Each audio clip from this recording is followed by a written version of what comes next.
कृष्णाय वासुदेवाय हरये परमात्मने प्रणतक्लेशनाशाय गोविन्दाय नमो नमः। सच्चिदानन्दरूपाय विश्वोत्पत्त्यादिहेतवे तापत्रय विनाशाय श्रीकृष्णाय वयं नमः। समस्त कथा श्रोता बंधुओं को सादर जय श्री कृष्ण, जय श्रीमन्नारायण। आइए चलते हैं कथा प्रवाह में सुकताल, जहाँ पर श्री सुखदेव जी महाराज राजा परीक्षित जी को श्रीमद् भागवत महापुराण की कथा सुना रहे हैं। आइए आप और हम सब भी चलते हैं सुकताल और श्री सुखदेव जी महाराज के मुखारबिंद से श्रीमद् भागवत महापुराण की कथा का श्रवण करते हैं। तो पिछला प्रसंग देख लेते हैं और फिर आगे बढ़ते हैं।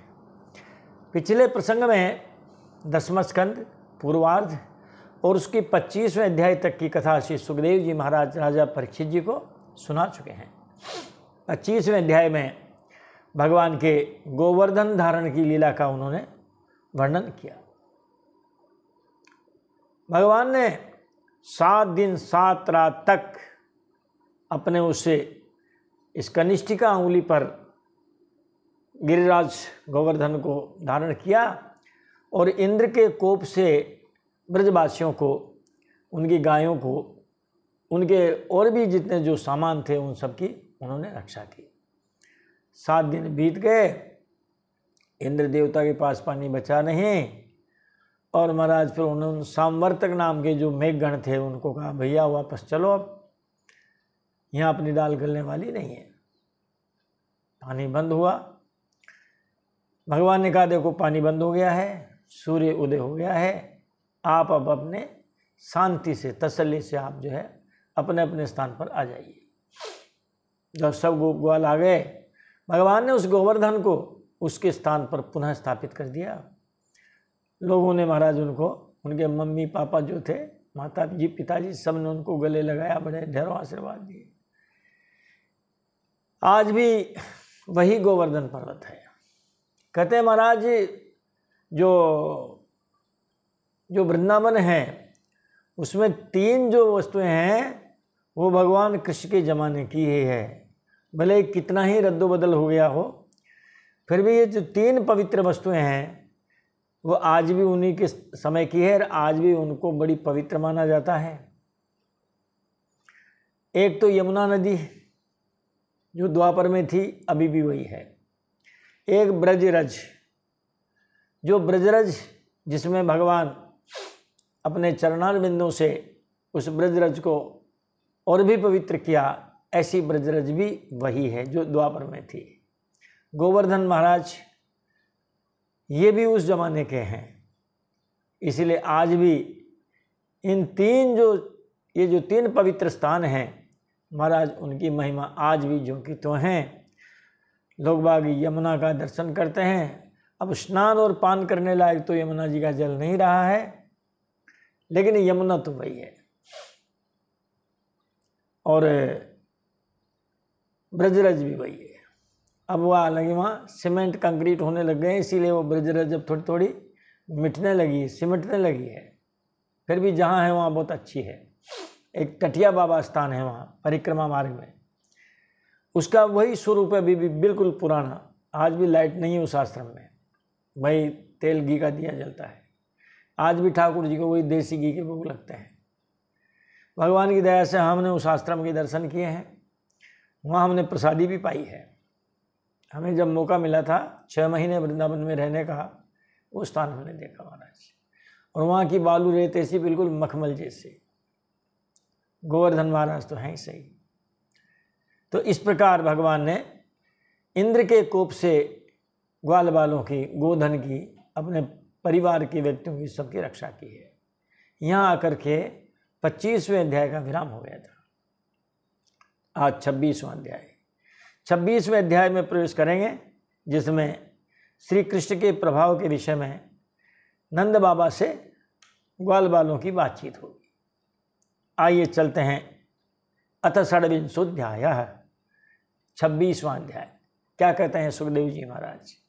श्री शुक उवाच एवं विधानि कर्माणि गोपा कृष्णस्य दीक्षते अतद्वीर्ये विदः प्रोचुः समभ्यत्य सुविस्मिताः समभ्यत्ते सुविस्मिताः।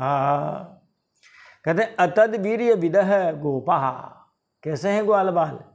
जिन्हें भगवान के अनंत पराक्रम का ज्ञान नहीं है, वो तो अपने बच्चे मान रहे हैं।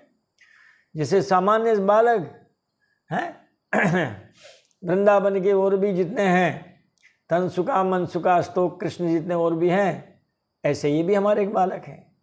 उनको इस बात का ज्ञान नहीं था कि ये परमात्मा है। इसीलिए उन्होंने जब भगवान कृष्ण के ऐसे जब काम देखे कि एक नन्हा सा बालक 7 दिन तक न पानी न भोजन न कुछ नहीं, जो दिन में खूब माखन मिश्री खाते हों, ऐसे बालक ने 7 दिन तक महाराज गोवर्धन पर्वत को अपनी उंगली पर धारण किया। और कहा भी था उन्होंने गोपों से कि आप डरना मत, ये मत सोचना कि ये गोवर्धन मेरी अंगुली से नीचे गिर जाएगा, ये गिरने वाला नहीं है। अब लीला में तो महाराज वो रोचकता के लिए लोग बात कह देते हैं कि महाराज उन्होंने कहा गोप ग्वालों से भैया तुम भी डंडा लगाओ, तब उन्होंने सबने भी उनके वो डंडा लगाया था। ऐसा कई बार अपने जो फोटो जो आती है उनमें दिखा देते हैं। तो भगवान कृष्ण के जो अनंत पराक्रम है उसका ज्ञान नहीं रखने वाले गोपों ने उनके ऐसे पराक्रमों को देखा तो महाराज वो आश्चर्य में पड़ गए, सुविस्मिता, आश्चर्यचकित हो गए और आपस में इस प्रकार कहने लगे। गोपा ऊचुः, ग्वाल बाल कहने लगे, बालकस्य यदेतानि कर्माण्यत्यद्भुतानि वै कथमर्हत्यसौ जन्म ग्रामे स्वात्मजुगुप्सितम। कहा इस बालक के सारे कर्म बड़े अलौकिक हैं, कर्माणि अति अद्भुतानि, अस्य बालकस्य एतानि कर्माणि अति अद्भुतानि। अरे इस बालक के काम तो बड़े अलौकिक हैं, बड़े दिव्य हैं। फिर इनका जन्म हमारे जैसे गंवार ग्रामीणों के बीच में कैसे हुआ? महाराज हमारे जैसे जो गंवार ग्रामीण हैं उन ग्रामीणों में जन्म लेना है, इस बच्चे का जन्म लेना इसके लिए कैसे उचित हो सकता है? महाराज ये तो कहीं और जगह जो है पैदा होते, कहीं राज परिवार में। ये हमारे जैसे ग्रामेषु आत्मजुगुप्सितम,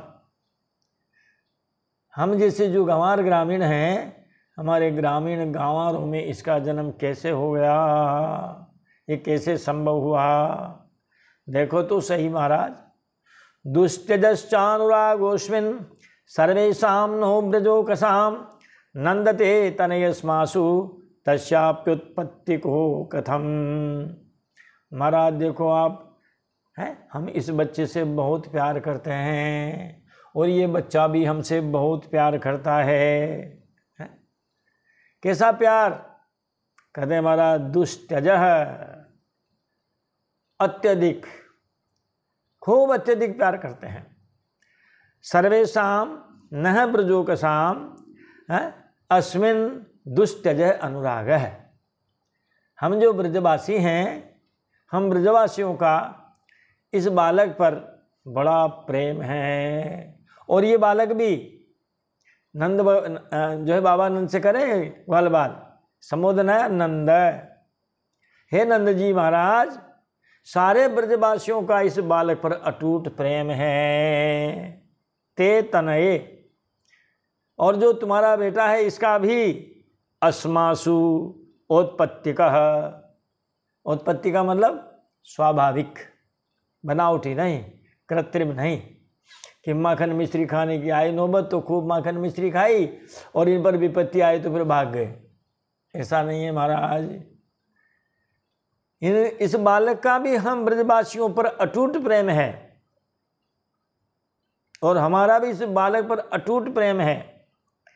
महाराज उन्होंने कहा नंद बाबा से कि बाबा बता सकते हैं कि इसका क्या कारण है, क्यों हम इस बच्चे से प्रेम करते हैं, क्यों ये बच्चा हमसे प्रेम करता है? बाबा, क्व सप्तहायनो बालः क्व महाद्रिविधारणम ततो नो जायते शंका ब्रजनाथ तवात्मजे। हे ब्रजनाथ है, हे बाबा बताओ, कहाँ तो 7 वर्ष का बच्चा और कहाँ उसे भारी भरकम गोवर्धन जी महाराज को, गिरिराज जी महाराज को अंगुली पे उठा लेना। इस बात से बाबा हमें शंका हो रही है। 7 दिनों तक इस नन्हे से बालक ने इस गिरिराज पर्वत को उठाए रखा, इसीलिए हमें शंका होती है। हे बाबा, इससे तो हमें तुम्हारे पुत्र के विषय में बड़ी आशंका होती है कि ये कहीं कोई भगवान ही तो नहीं आ गए हैं। तब नंद बाबा ने गोपों से कहा, श्रूयताम में वचो गोपा पेतु शंकाम चवोर्भके एनम कुमार मुद्दिश्य गर्गो में यदुवाच। बाबा ने कहा, रे भैया, हे ग्वाल बालो गोपो, कहते हैं तुम्हें पता नहीं है क्या, मैं वचः श्रूयता, आप मेरी वाणी सुनिए और मेरे बच्चे के प्रति आपकी जो आशंका है उस आशंका को छोड़ दीजिए। वह है यानी आप लोग जो है अरब के शंकाम बेतु, हमारा जो बालक है, इस बालक पर आपकी जो शंका है इस शंका को छोड़ दीजिए। क्योंकि इस बालक के नामकरण के समय में जो गर्गाचार्य जी महाराज आए थे, तुम्हें पता उन्होंने क्या कहा था? उन्होंने इस बालक के विषय में ऐसा ही कहा था। अब बालक के विषय में उन्होंने क्या कहा था गर्गाचार्य जी ने, ये हम आपको महाराज सुना चुके हैं। 10वें स्कंद के 3रे अध्याय में, 8वें में, 10वां स्कंद 8वां अध्याय, उसमें नामकरण के प्रसंग में हम आपको सुना चुके हैं कि गर्ग जी महाराज ने क्या कहा था। लाओ सुना देते हैं, फिर भी 1-2 श्लोक आपको, शायद आपको नहीं रहा हो, उस समय का प्रसंग याद न रहा हो, लाओ सुना देते हैं। नंद बाबा करें उनसे, ग्वाल बालों से, कि भैया आपको इस बच्चे के बारे में कोई शंका कुशंका नहीं करनी चाहिए। इस बच्चे के प्रभाव के विषय में गर्गाचार्य जी पहले ही भविष्यवाणी कर चुके हैं। उन्होंने कहा था कि प्रागयम वसुदेवस्य क्वचिज्जातस्तवात्मजः वासुदेव इति श्रीमान अभिज्ञा संप्रचक्षते। कहते हैं अभिज्ञा का मतलब जो जानने वाले हैं, जो इनके जन्म जन्मांतरों के विषय में जानने वाले पंडित विद्वान लोग हैं, उन्होंने वो इनको वासुदेव के नाम से जानते हैं। क्योंकि पहले वसुदेव जी के यहाँ भी पैदा हुए हैं महाराज, संकेत दे दिया उन्होंने कि ये वसुदेव जी के भी बेटा है। प्राग अयम वसुदेव से क्वचित जातस्तवात्मजः, गर्गाचार्य जी कहा था तब आत्मजः, तब अयम आत्मजः, तुम्हारा ये जो बेटा है पहले कहाँ पैदा हुआ? वसुदेव जी के यहाँ हम ही पैदा हुआ। लेकिन इस बात को हर कोई नहीं जानता है। अरे हर कोई जान जाता तो महाराज कंस के पास तो पहुँच जाती बात। इसीलिए इन्होंने कह दिया अभिज्ञा, जो इस रहस्य को जानने वाले हैं वो इस बात को जानते हैं। इसीलिए इनका एक नाम वासुदेव भगवान भी होगा। ये श्लोक 10वें स्कंद का ही है, लेकिन 8वें अध्याय का है, जब नामकरण का प्रसंग आया था, उसका 14वां श्लोक है। लाओ एक आध और सुना देते हैं। गर्गाचार्य जी ने यह भी कहा था, ये सब श्रेय आधाशत, ये आप सभी ब्रजवासियों का महाराज कल्याण करेगा, ये आप सब ब्रजवासियों का कल्याण करेगा। ये सब श्रेय आधाशत गोप गोकुल नंदन, कहते हैं महाराज गोप और गायों को ये बहुत ही आनंदित करेगा। इसीलिए तो तुम्हारी रक्षा की इसने, क्यों गर्गाचार्य जी पहले कह गए थे। गोप और गायों को ये बहुत आनंदित करेगा। और अनेन सर्वदुर्गाणे यूयमंजस्तरिष्यथ, कहते हैं इसकी सहायता से तुम बड़ी बड़ी विपत्तियों को सुगमता से पार कर लोगे। हैं आई ना अभी महाराज कितनी विपत्तियाँ आई है, उन सब विपत्तियों से भगवान ने ही सबको बचाया है। अभी तो और आगे आने वाली महाराज। तस्मात् नंद कुमारोऽयं नारायण समो गुणैः श्रिया कीर्त्यानुभावेन तत्कर्मसु न विस्मयः। इसलिए हे नंद जी, गुणों में ऐश्वर्य और सौंदर्य से, कीर्ति और प्रभाव से यह तुम्हारा बालक स्वयं भगवान नारायण के ही समान है। अरे नारायण के समान नहीं तो नारायण ही है, लेकिन उन्होंने तो कह दिया बच्चा आपका नारायण के समान है। अतः इस बालक के अलौकिक कार्यों को देखकर आश्चर्य नहीं करना चाहिए। तत्कर्म सुन विस्मयः। इस बालक के अगर कोई दिव्य अलौकिक काम भी हो, आचरण भी हो, खेल कूद भी हो, लीला भी हो, तो उसमें आश्चर्य मत करना। नंद बाबा ने कहा ये कह के गए गर्गाचार्य जी, तो आपको भी आश्चर्य नहीं करना चाहिए इस बालक के विषय में। और यहाँ इस 26वें अध्याय का भी विराम हो जाता है। और महाराज देवराज इंद्र तो मुंह लटका के गए हैं, बड़ा पश्चाताप हुआ है, और अब वो भगवान से महाराज माफ़ी मांगना चाहते हैं, क्षमा करो भगवान, त्राही माम त्राही माम। तो ये 27वें अध्याय में है और 26वें अध्याय का यहाँ विराम हो गया है। 27वां अध्याय जो है वो आरंभ होता है। आओ छोटा अध्याय है तो 27वें अध्याय को भी देख लेते हैं। श्री शुक उवाच। श्री सुखदेव जी महाराज कहते हैं कि हे परीक्षित, भगवान श्री कृष्ण ने जब गिरिराज गोवर्धन को धारण करके मूसलाधार वर्षा से ब्रज को बचा लिया, तब देवराज इंद्र को बड़ी लज्जा आई है। सुखदेव जी महाराज कहते हैं, गोवर्धन धरते शैल, गोवर्धने धृते शैल, आसारात रक्षते ब्रजे, गोलोकाद आव्रजत कृष्णम सुरभि शक्र एवच। जब बचा लिया ब्रज को उन्होंने, तब उनके पास गोलोक से बधाई देने के लिए कामधेनु भी आई है। सुरभि शक्र एवच। सुरभि का मतलब कामधेनु, बधाई देने के लिए आए महाराज। और शक्र यानी देवराज इंद्र, वो क्षमा मांगने आए, महाराज हमारे अपराध की क्षमा करो। स्वर्ग से देवराज इंद्र आए हैं। कहाँ आए? ब्रज में आए। गोवर्धने धृते शैले। जब भगवान ने गोवर्धन पर्वत के द्वारा उस इंद्र के कोप से ब्रजवासियों को बचा लिया और पुनः वापस उसको यथास्थान रख दिया, तब महाराज जो है गोलोकाद आव्रजत कृष्णम, गोलोक से महाराज जो है कामधेनु भी उनको बधाई देने के लिए आई है। और देवराज इंद्र अपने अपराध के लिए क्षमा मांगने आए हैं। विविक्त उपसंगम्य व्रीडित कृष्ण हेलनः पस्पर्श पादयोरेनम किरीटी नारक वर्चसा। विविक्त उपसंगम्य, एकांत में गए हैं। अब सबके सामने तो कैसे माफी मांगे महाराज, बताओ आप। कोई दादा की सरेआम कुटाई पिटाई हो गई महाराज, हैं? अब कुटाई पिटाई करने वाला उसका भी बाप हो तो उसको साहब चौराहे पे तो माफी कैसे मांगेगा। इसलिए वो एकांत में ले गए हैं। और हमारे यहाँ हाड़ौती में कहावत है कि महाराज जो बढ़िया जो है, ठगा हुआ बढ़िया और पिटा हुआ दादा हैं, तो कहते हैं महाराज जो है ये आप भी किसी से कहते नहीं हैं। ये बढ़िया को करोड़ों का घाटा लग जाएगा, फिर भी महाराज वो नहीं कहेगा कि मेरे घाटा लग गया है। उस घाटे से उबरने का प्रयास करेगा, कहेगा नहीं। क्यों कहेगा? तो सारी दुकानदारी चौपट हो जाएगी। और कोई दादा पिट गया तो क्या वो कहेगा क्या? अरे महाराज आज जो है हमारे ऐसे लात घूंसे बजाए साहब किसी ने, हैं? हम दादा थे लेकिन दादाओं को भी दादा मिल गए।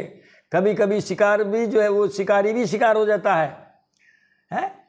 तो पिटा हुआ दादा अपनी आत्मकथा नहीं कहता है कि महाराज आज हमारी ऐसी कुटाई पिटाई की है, 4-5 मिल गए थे, अरे 1 कैलाश 2, 2 कैलाश 4, 4 कैलाश 8 है, संख्या बल भारी पड़ जाता है। तो पिटा हुआ दादा थोड़ी कहेगा, माफ़ी भी मांगेगा तो फ़ोन से एकांत में व्हाट्सअप करेगा, पहले भाई साहब हम आपसे मिलना चाहते हैं आपकी गैंग में शामिल होना चाहते हैं, आप तो हमारे भी बाप निकले। तो विविक्त उपसंगम्य, भगवान से वो अकेले में मिले देवराज इंद्र, क्योंकि व्रीडित कृत हेलना, भगवान का तिरस्कार करने के कारण इंद्र बहुत ही लज्जित थे। जब लज्जित थे तो उन्होंने एकांत में भगवान से मिलना पसंद किया। फिर एनम पादयो पस्पर्श, महाराज इन्होंने भगवान के चरण पकड़ लिए। किरीटी नार्क वर्चसा, अर्क वर्चसा किरीटे न, बताओ महाराज देवराज इंद्र का जो मुकुट था दमदमाता चमचमा था, सूर्य के प्रकाश की भांति ऐसा जो चमचमाता जो उनका जो मुकुट था, उस मुकुट से हैं, और महाराज भगवान के चरणों का स्पर्श किया। अब तो नहीं रही है, विलुप्त प्राय है। पगड़ी कहते ना, अरे यार उसके पैरों में उसने अपनी पगड़ी रख दी। तो अभी का तो मामला यह है कि साहब पैरों में पगड़ी रखना है। अपना आत्मीय व्यक्ति हो, पूज्य व्यक्ति हो, कभी ऐसा आ जाए तो लोग बाग पहले पैरों में पगड़ी रख देते, मतलब इज्जत तुम्हारे पैरों में है। अब कई बाप बेचारे लड़कियों के पैरों में रख रहे हैं अभी पगड़ी कि रख ले मेरी इज्जत, मत कर तू इधर तेरे मन की शादी है, विजातियों से मत कर। लेकिन वो ऐसी नालायक है लड़कियां कि बाप की पगड़ी को ठोकर मार देती है, वो बाद में उनको भी ठोकर ही मिलती है। अरे उनकी ऐसी सी दुर्दशा होती है बाद में, न जीने की न मरने की। देवराज इंद्र ने भी महाराज अपने जो है सोने के समान चमचमाते हुए उस मुकुट वाले मस्तक को भगवान के श्री चरणों में रख दिया। दृष्ट श्रुतानुभावोस्य कृष्णस्यामित तेजसः नष्ट त्रिलोकेश मद इंद्र आह कृतांजलि। अब क्या हुआ, कहते हैं नष्ट त्रिलोकेश मद। अब उसका वो जो त्रिलोकी का स्वामी बनता था, सबका सर्जनहार पालनहार वो बनता था ना महाराज, वो नष्ट हो गया। नष्ट हो गया। क्या नष्ट हुआ? त्रिलोक समद, त्रिलोके समद। मद का मतलब घमंड, मैं तीनों लोगों का स्वामी हूँ, इस प्रकार का जो देवराज इंद्र का घमंड था नष्ट हो गया, क्योंकि उसने देख भी लिया और सुन भी लिया। दृष्ट श्रुतो अनुभाव, अनुभाव इति प्रभाव। कस्य? अस्य कृष्णस्य, इन भगवान श्री कृष्ण के प्रभाव को देख भी लिया सुन भी लिया।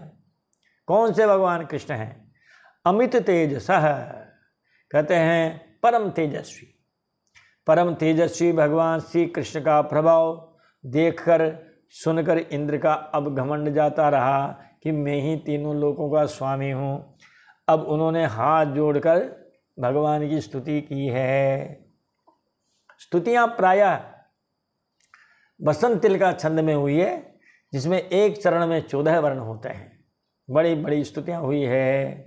देवराज इंद्र भी भगवान की स्तुति करता है। श्लोक तो बहुत सारे हैं, लेकिन एक श्लोक सुना देते हैं आप। स त्वं ममेश्वर्य मद प्लुतस्य कृतागसस्ते विदुषः प्रभावं क्षन्तुं प्रबोधार्हसि मूढचेतसो मेवं पुनर्भुन्मतिरी समय सती। महाराज आप क्षमा करें, मैंने आपके ऐश्वर्य को जाना नहीं। हम तो समझते थे कि हम ही 30 मार खाए हैं महाराज, हमें क्या पता कि कोई 36 मार खा भी है? हे प्रभु, मैंने ऐश्वर्य के मद में चूर होकर आपका अपराध किया है। अविदुषः प्रभावम, हम आपके प्रभाव को जानते नहीं थे महाराज, इसीलिए महाराज हमने आपका अपराध किया। क्यों अपराध किया? क्योंकि महाराज हम ही समझते थे कि मम ऐश्वर्य मद प्लुतस्या, मैं ही तीनों लोगों का स्वामी हूँ, ऐसा हमारा जो घमंड था, इस घमंड में आकर के हमने आपके महाराज जो है आपके जो है आपका अपराध किया, हम आपको जानते न थे। अब क्या करें? क्षंतुम प्रबोधार हसिमूढ़ चेतसः, मुझ मूर्ख को आप क्षमा करें। हे प्रभो, क्षंतुम अर्हसि, आप हमें क्षमा करें, आप क्षमा करने लायक हैं, आप क्षमा कर सकते हैं। और ऐसी कृपा करें कि मेरी आपके विषय में कभी ऐसी अब दुष्ट बुद्धि कभी भी ना हो, वरना आपने अभी मुझको क्षमा कर दिया, हमने फिर आपका अपराध कर दिया, फिर हमने जो है आपसे क्षमा मांगी, आपने अपराध कर दिया, तो महाराज ये तो क्या होगा? मन्ने कुंजर शौचवत हस्ति स्नान में वह क्रिया। जैसे हाथी क्या करता है? गंगा में स्नान करता है, बाहर निकलते फिर धूली शरीर पर फिर छिड़क लेता है, फिर नहाओ, फिर धूली छिड़को, फिर नहाओ। तो ये तो महाराज ठीक नहीं है खेल। मैं असति मति पुनर्मा एवं भूत है, संबोधन दिया ईश। हे प्रभु, हे प्रभु, हे सर्वसमर्थ स्वामी, मेरी ये दुष्ट बुद्धि इसके बाद में कभी भी ना हो, मैं आपका कभी भी जो है हमारा अपराध न करूं। भगवान ने कहा ठीक है, मया ते कार्य मगवन मगभंगोनुगृह्णथा मदनुस्मृतये नित्यम मत्तस्य इंद्र स्त्रिया वृषम, मत्तस्य इंद्र स्त्रिया वृषम। भगवान ने कहा कि हे मगवन, मगवन शब्द का अर्थ होता है इंद्र, ये संबोधन है, उसको मघवा कहेंगे, फिर मघवा महामलिन है ना। तो कहते हैं महाराज, भगवान कहते हैं कि हे देवराज इंद्र, तुम ऐश्वर्य और धन लक्ष्मी के मद से मत वाले हो रहे थे। मत्तस्य इंद्र स्त्रिया वृषम, वृषम का मतलब अत्यधिक, आपको अत्यधिक घमंड हो गया था, मैं ही ऐश्वर्यवान हूँ, मैं ही धन संपत्ति वाला हूँ, तुम अत्यधिक मत वाले हो रहे थे, इसीलिए तुम पर कृपा करने के लिए ही मैंने तुम्हारा यज्ञ भंग किया है। अनुगृह्णता, तुम्हारे ऊपर कृपा करने के लिए, मखभंग ते मखभंग मया अकारी, तुम्हारा मैंने ये जो है तुम्हारा यज्ञ भंग किया है। अब तुम क्या करें? कहते हैं अब तुम महाराज नित्य निरंतर हमारा स्मरण करते रहे हैं, अब तुम मुझे नित्य निरंतर स्मरण करते रहना और कभी इस प्रकार का घमंड मत करना। मामेश्वर्य श्री मदांधो दंड पाणिम न पश्यति तम भ्रंसयामि संपदभ्यो यस्य चेच्छाम्यनुग्रहम्, यस्य अनुग्रहम् इच्छामि, मैं जिस पर अनुग्रह करना चाहता हूँ उसे ऐश्वर्य भ्रष्ट कर देता हूँ। अरे महाराज ऐसा तो मत करो, नहीं तो तुम्हारी फिर सेवा पूजा भोग सामग्री नहीं मिलेगी। लेकिन उन्होंने कह दिया नहीं, जो ऐश्वर्य और धन संपत्ति के मद से अंधा हो जाता है ये उनके लिए है। धन संपत्ति आने पर वो अनीति करने लगता है, मुझे भूल जाता है, वो ये नहीं देखता है कि हाथ में दंड लेकर मैं उसके सिर पर सवार हूं। दंड पाणिम न पश्यति,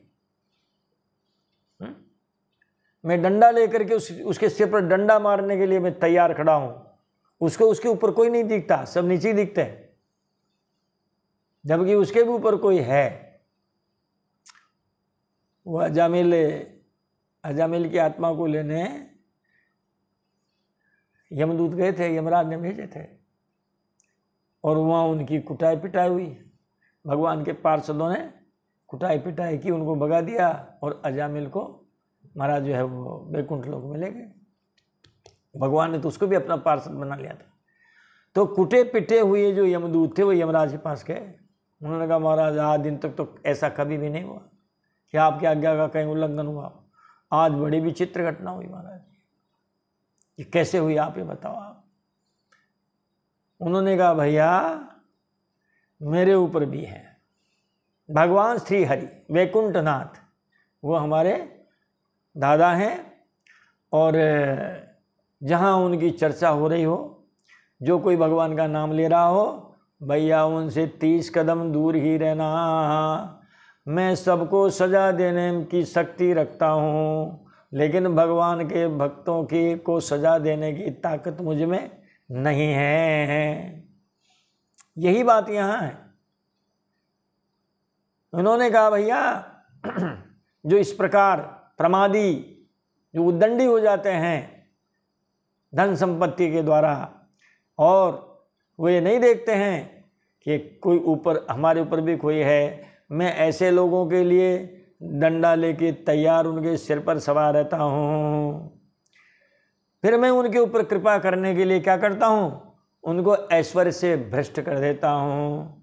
महाराज संपत्ति जायदाद चली गई, अब जाके बैठो मंदिर पे महाराज, करो भगवान के कीर्तन है, श्री कृष्ण गोविंद हरे मुरारे, हे नाथ नारायण वासुदेवा। तो इस प्रकार आपको, और जो है इस प्रकार जो सन्मार्ग है, उस सन्मार्ग पर लाने के लिए ही मैंने आपके इस यज्ञ को भंग किया है। अवगम्यताम शक्रभद्रम वह, देवराज इंद्र आप अब स्वर्ग में चले जाइए, तुम्हारा कल्याण हो। बताओ, सासति करी पुनि करहि पसाऊ, नाथ प्रभु ने करे सहज स्वभाऊ। सासति करी पुनि करहि पसाऊ, नाथ प्रभु ने करे सहज स्वभाऊ। ये भगवान का सहज स्वभाव है कि महाराज वो शासन भी करते हैं, और फिर जो है महाराज कृपा भी करते हैं, सत्यनारायण का प्रसाद भी देते हैं, कोप भी करते हैं और कृपा भी करते हैं। जब आप उद्दंड हो जाते हैं तो महाराज हमारे सामान्य पिता भी कुपित होते हैं, और फिर उसके बाद उस पर बच्चे पर कृपा भी करते हैं, वो परम पिता हैं। इसीलिए देखो, जब कोप किया तो महाराज उनको एक अगरबत्ती भी नहीं मिली, जबकि नंद बाबा धूमधाम से उनका वो यज्ञ मनाते थे महाराज, 56 भोग। और अब महाराज एक पतासा भी नहीं मिला, एक गुड़ का टुकड़ा भी नहीं मिला, बल्कि सारा घमंड खत्म हो गया। क्योंकि भगवान को ये लीलाएं उन्होंने देवराज इंद्र के घमंड को दूर करने के लिए की थी। पहले कह दिया उन्होंने, तो भागवत के पूर्व में जो श्लोक आए उसमें कहा था ऐसा। तो भगवान का स्वभाव क्या है, कहते हैं वो घमंड किसी का रहने नहीं देते हैं। सुनहु राम करे सहज स्वभाऊ, जन अभिमान न राखे हूँ काऊ। सुनहु राम करे सहज स्वभाऊ, जन अभिमान न राखे हूँ काहू। किसी का अभिमान रहने नहीं देते हैं।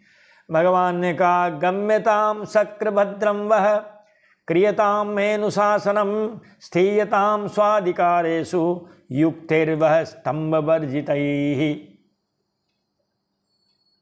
हे देवराजेंद्र, तुम्हारा मंगल हो। अब तुम अपनी राजधानी अमरावती में चले जाओ और मेरी आज्ञा का पालन करो। मैं अनुशासनम क्रियताम, मेरी आज्ञा का पालन करो।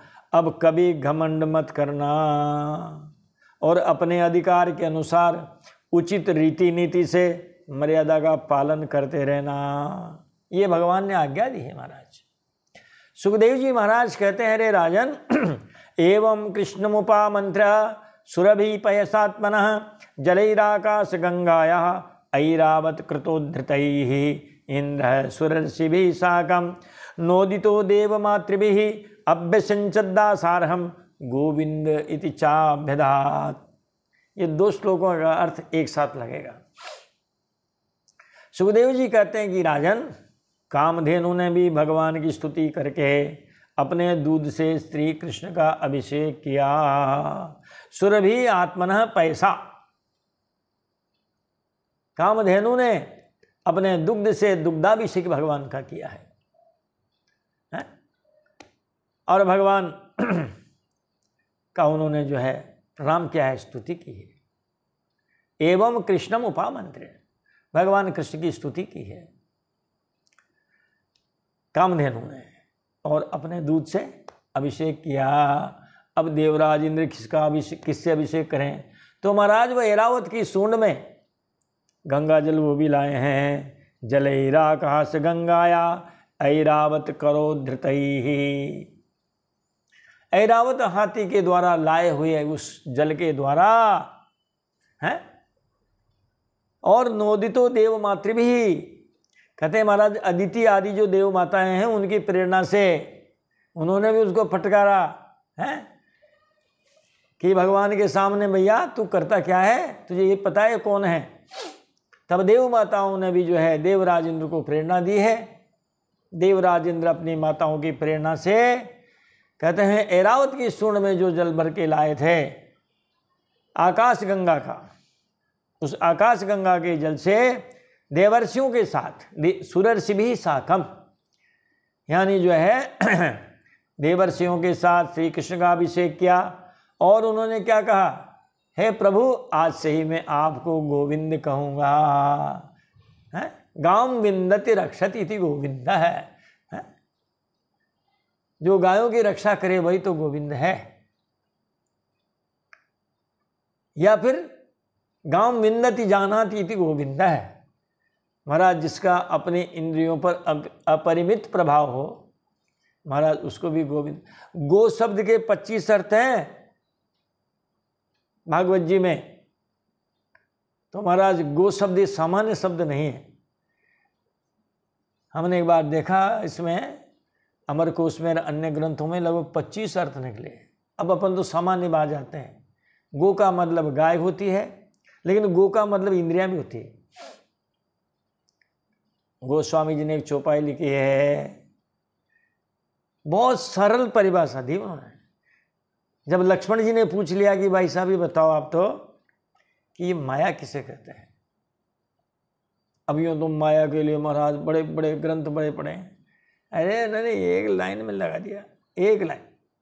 गो गोचर मन जहाँ लगी जाई सो सब माया जानहु भाई।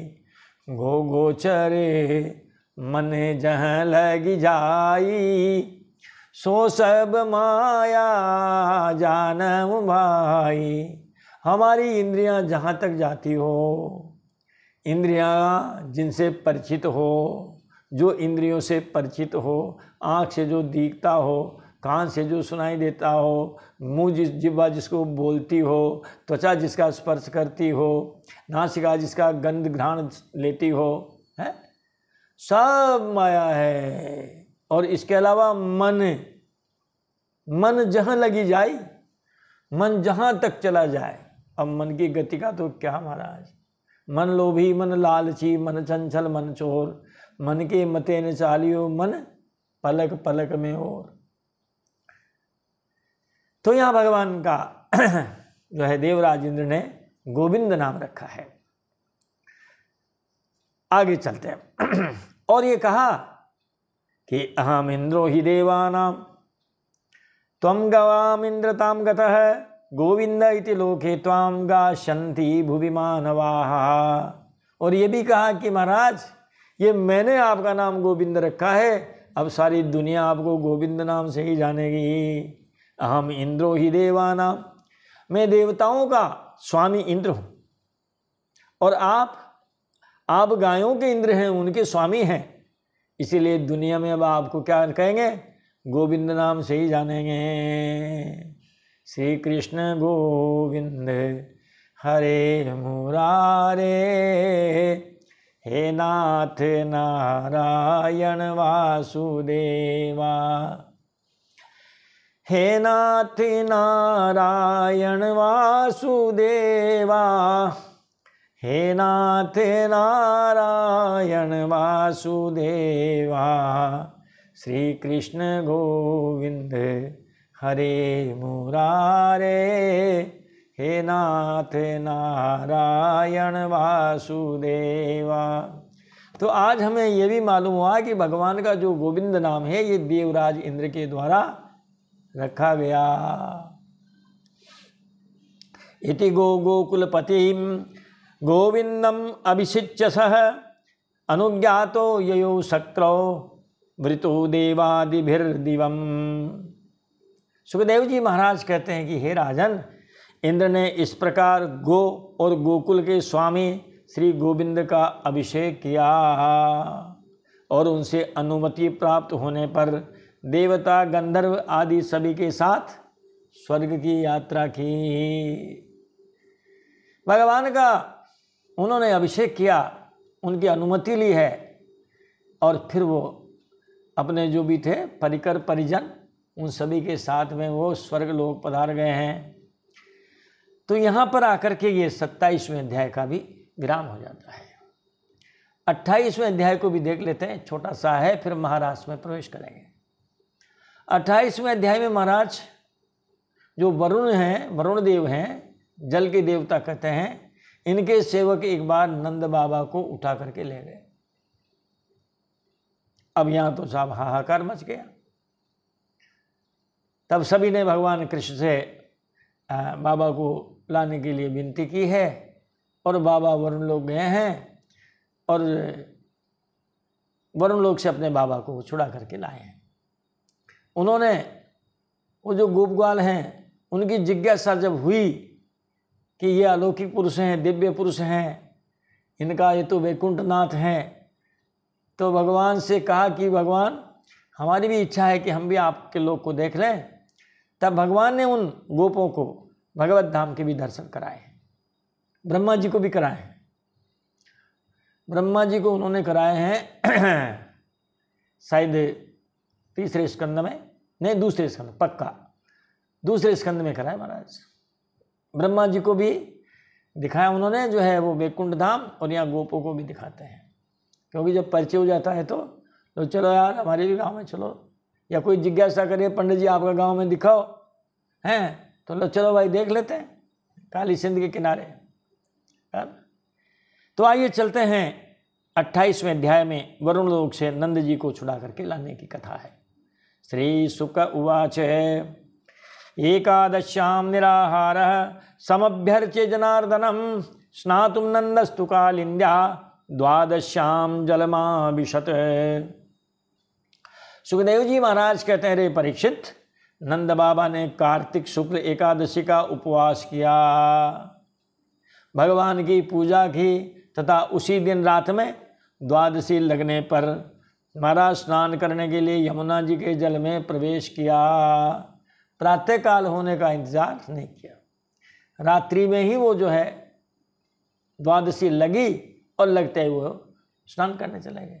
पहले महाराज स्नान का बड़ा महत्व था, आज भी है। कुंभ में मर गए लोग बाग स्नान के लिए, तो बताओ आप, गंगा जी महाराज जो है ये हरिद्वार 24 घंटे आप कभी भी घाट पर जा सकते हो। अब पहले तो नियम था कि भाई जिसको स्नान करना हो सूर्योदय से लेकर के सूर्यास्त तक करो, रात में आप भी विश्राम करते हो। इनको जब हम मूर्तिमंत मानते हैं, इनको भी विश्राम करने दो। रात में बार बार आपकी कोई घंटी बजावे, आप उससे प्रसन्न होंगे कि नाराज होंगे?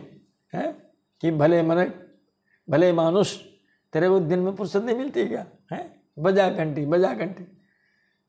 आंटी जी हो तो आंटी जी को तो घंटी की और भी ज़्यादा महाराज उनको ज़्यादा दुख होता है। आंटी कह गई तुमने हमारे गले में घंटी बांध दी है। तो ये नियम था महाराज पहले।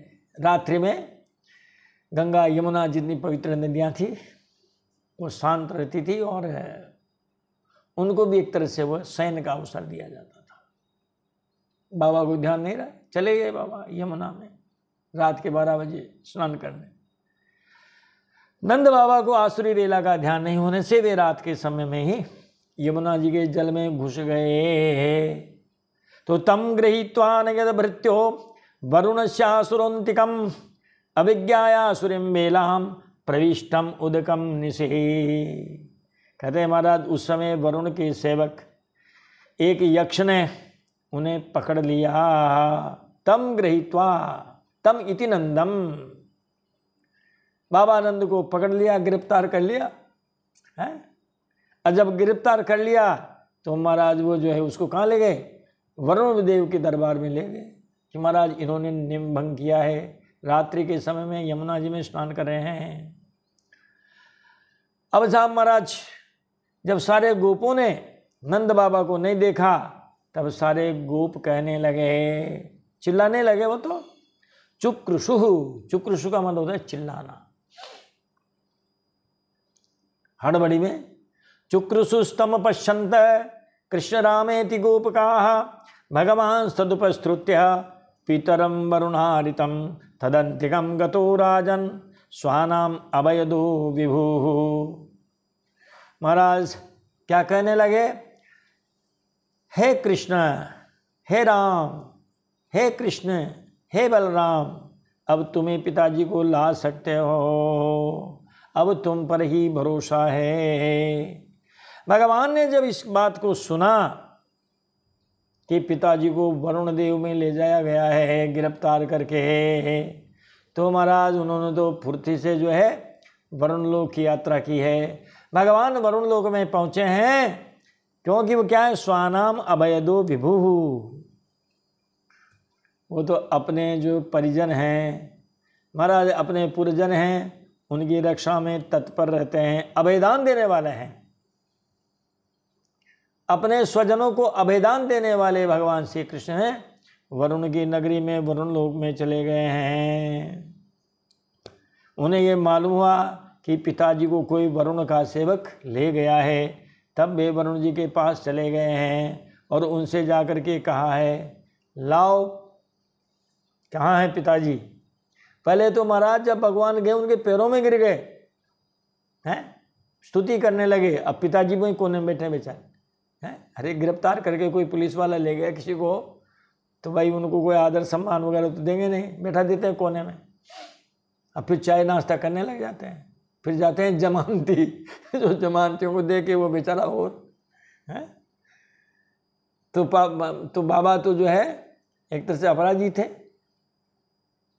बाबा ने देखा यार इनका तो बड़ा चमत्कार है, हमको तो कोने में बिठा रखा है, इनको चाय नाश्ता करा रहा है। उन्होंने कहा वरुण से कहाँ है बाबा, बताओ क्यों लाए बाबा को।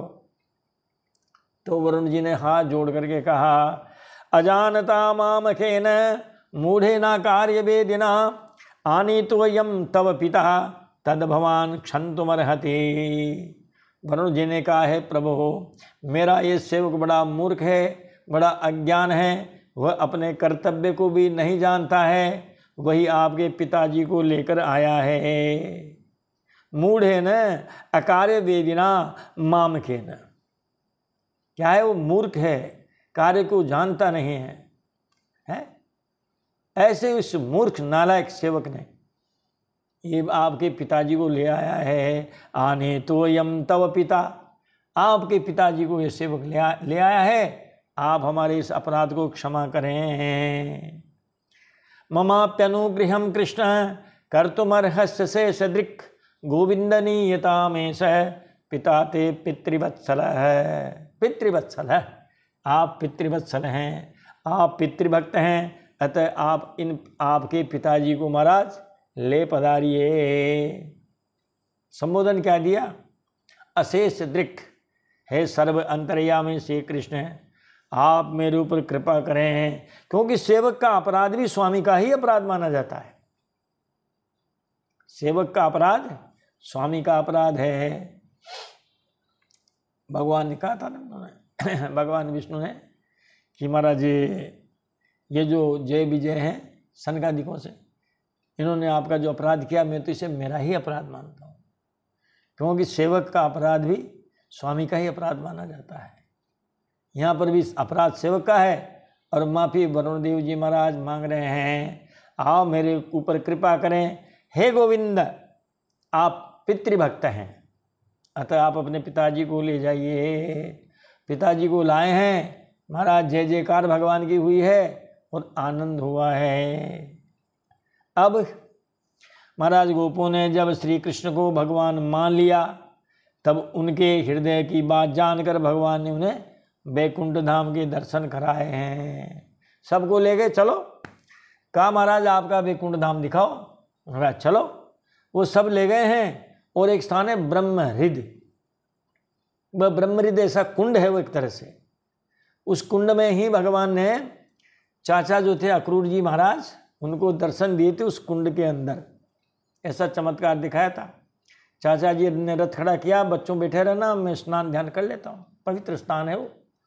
तो चाचा जी ने डुबकी लगाई तो महाराज वो राम श्याम जी वहाँ भी अंदर भी विराजमान थे। कहा यार मैं तो बैठा गया हूँ रथ में, ये यहाँ कैसे? फिर उन्होंने गर्दन बार की, देखा तो रथ पे बैठे, यहाँ भी और वहाँ भी। तो महाराज जो भगवान जब अवतार लेते हैं तो कुछ चमत्कार भी दिखाते हैं, है ना? वो झलक दिखला जा, तो महाराज ये झलक भी दिखलाते हैं। राम जी ने भी माता जी को झलक दिखला दी थी। निलाए धुलाए, पालना पोड़ाए, रसोई में गए, रसोई में जाकर के ठाकुर जी को भोग लगाया, देखा तो महाराज वहाँ ठाकुर जी के यहाँ भी विराज रहे हैं लाला। अरे कहा हम तो इनको वहाँ सुला के आए, यहाँ कैसे आ गए?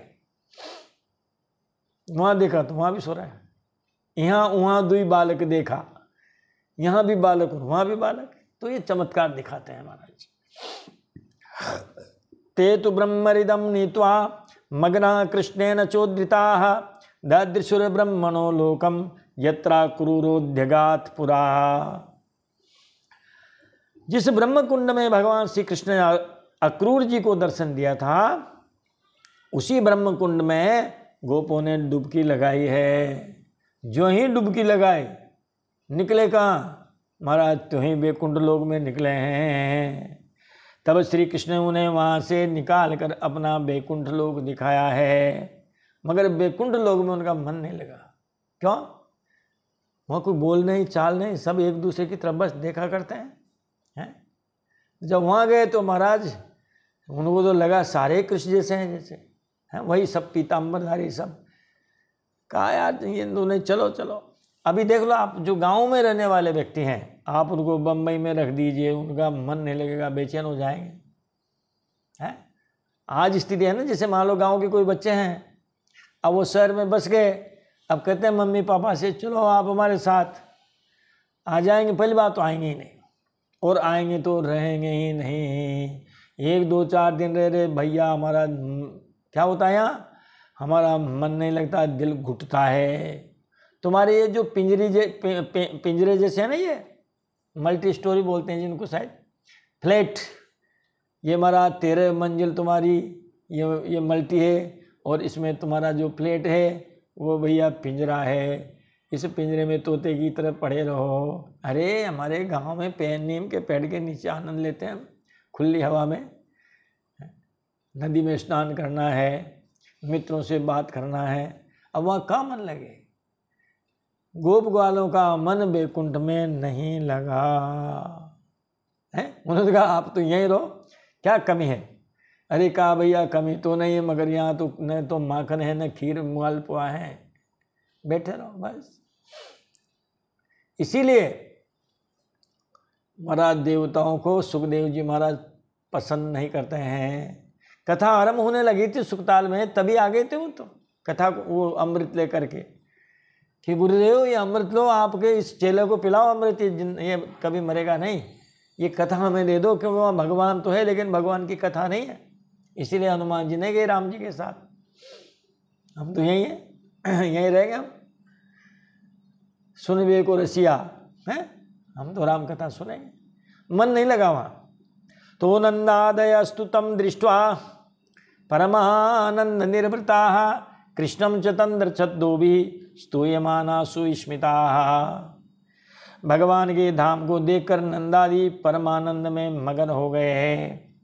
उन्होंने देखा कि श्री कृष्ण की वेद भी मूर्ति होकर के स्तुति कर रहे हैं, मूर्तिमान वेद भगवान की स्तुति कर रहे हैं। ये सब देख करके उन्हें बड़ा आश्चर्य हुआ, लेकिन मन नहीं लगा। इसीलिए वे सब पुनः वृंदावन में लौट आए। भगवान ने ऐसा चमत्कार किया कि उसी ब्रह्म कुंड में से उनको बाहर निकाला है। बोलिए कृष्णचंद्र भगवान की जय। यहाँ आकर के 28वें अध्याय का भी विराम होता है। अब ये महारास रास पंचाध्याय, रास का आरंभ होता है। लेकिन देखो महाराज, रास कौन कर सकता है? जो इतने चमत्कार कर सकता हो, अपरिमित शक्तियाँ जिनमें हो, महाराज वो ही रास कर सकते हैं। तो अब देते हैं वाणी को विराम, मिलते हैं अगले वीडियो में।